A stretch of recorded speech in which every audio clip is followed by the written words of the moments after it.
Kayo po ba mga bossing ko ay lagi na lamang po may karamdaman? Or kaya po yung pakiramdam po ninyo ay parang sunod-sunod na mga problema dumarating? Or kaya kada katapusan mga bossing ko ay namumblema sa mga bayarin? Or depende sa mga cheque na pinirmahan ninyo kung kailan nyo ito babayaran? At kayo po ay namumblema? Asya, para hindi na kayo mamumblema pa, ako po yung may ituturo sa inyo mga bossing. Subukan nyo po ito, proven po ito mga bossing ko na maghihigop ng mga negatibong enerhiya. Kaya lang po, medyo mahal po ata ang sibuyas ngayon, hindi ko alam kung magkano. At ito po ay binili lang namin, sabay-sabay ang kanyang minota, hindi ko napasin kung magkano ang sibuyas ngayon mga bossing. Ngayon pa mga bossing, ganito lang inyo pong gagawin.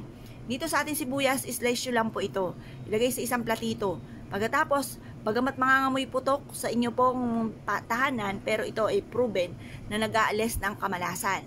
Ngayon po, mag-wish po kayo. Sabihin nyo po, higupin na lahat ang mga kamalasan ninyong pinagdadaanan at mapaltan po ito ng kaswertihan. Pero ito sibuyas, ito po ay proven kapag may karamdaman sa amin.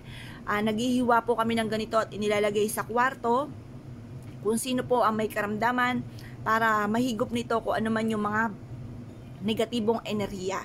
Ganun din po kung parang ikaw po ay sunod-sunod ang mga kamalasan, pwede nyo rin po itong gamitin. I-slice nyo lamang po siya mga bossing kasi minsan hindi naman natin to ini-slice hanggat wala tayong niluluto, di ba mga bossing? Pero hindi nyo malalaman kung hindi nyo po ito susubukan.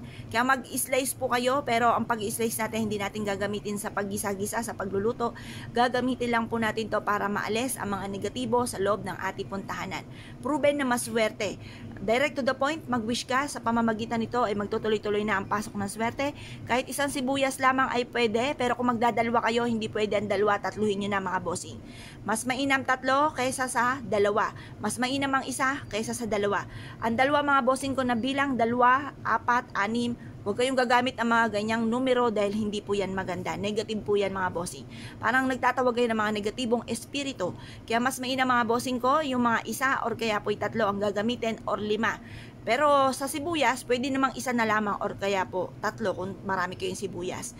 Ngayon pa mga bossing, ilagay nyo po ito sa ilalim ng higaan ng taong may karamdaman. Or kung ang feeling po ninyo, yung paborito lang kayo ng pakamalasan para buong pamilya ay swertihin, wala namang may karamdaman mga bossing, ilagay nyo lang pong ito mga bossing ko, slice nyo lamang at ilagay sa may gilid ng pintuan ng inyo pong main door or kaya sa may likod ng pintuan ng main door po ninyo mga bossing. Ito po ay hihigop ng mga negatibong enerhiya at walang makaka-enter na kamalasan sa loob ng inyong tahanan. Minsan kasi napapaisip tayo, ba't kaya ganun? Ang dami-dami kong mga pampaswerte, ang dami-dami kong mga pinaggagawa pero hindi pa rin sinuswerte. Baka po mga bossing ko kaya po ganun dahil parang may alinlangan ka sa ginagawa ninyo. Kailangan may lubos kayong paniniwala. At yan lubos nyo yung paniniwala, kung kayo po naniniwala, naka-mindset sa inyo na kayo suswertihin nga po kayo mga bossing. Or kaya kung wala pa kayong mga nakalagay mga bossing ko, subukan nyo po ito dahil ito na may makakatulong po sa inyo at hindi po kayo mamalasin. Simple at napaka-epektibo mga pamamaraan mga bossing ko. Mapapasin ninyo, mas magiging magaan ang daloy ng swerte matapos nyo po itong gawin mga bossing. At i-mindset nyo na kayo magiging matagumpay kasi kung nasa isipan nyo ay pangit nga po mga nagaganap. Kaya alisin natin yung mga pangit na isipin, puro mga magaganda ang ating isipin. Kaya kung kayo pinaniwala mga bossing, asya mga bossing, good luck po sa inyo po lahat.